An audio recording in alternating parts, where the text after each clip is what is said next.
Hello, this is Ron Paul with your weekly update for June 20th. Last week, I joined 6 Republicans and 3 Democrat colleagues to file a lawsuit against the Obama administration over its illegal war against Libya.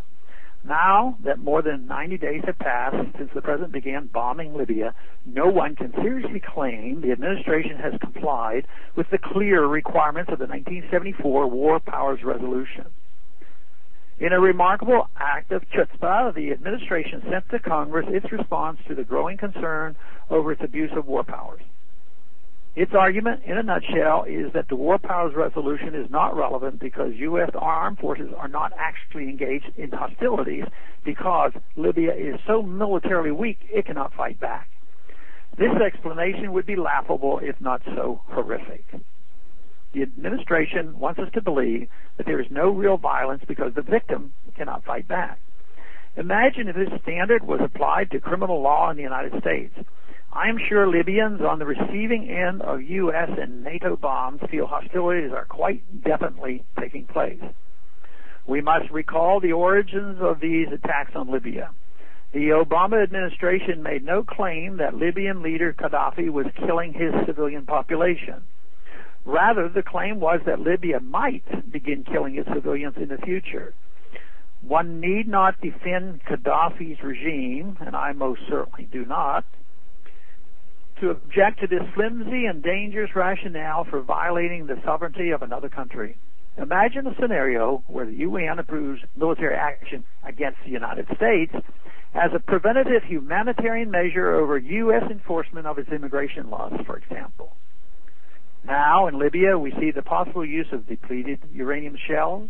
We see infrastructure destroyed. We see universities bombed. And we see all the collateral damage.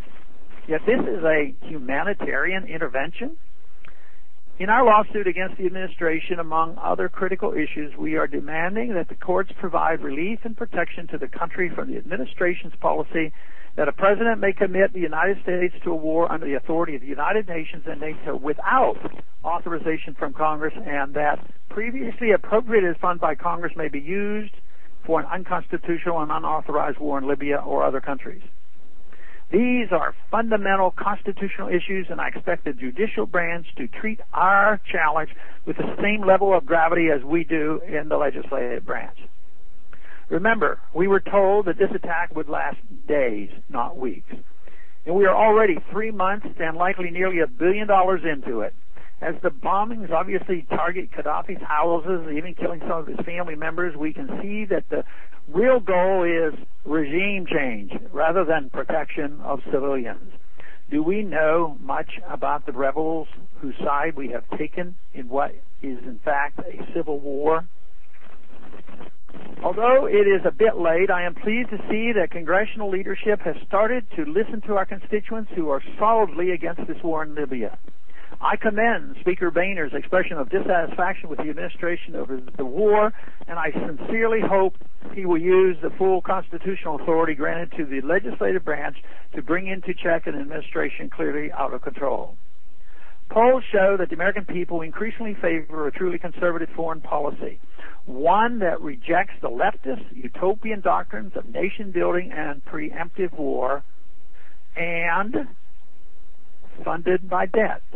Forcing the Obama administration to obey the clear letter of the law is one step toward restoring a traditional patriotic foreign policy that serves American interests.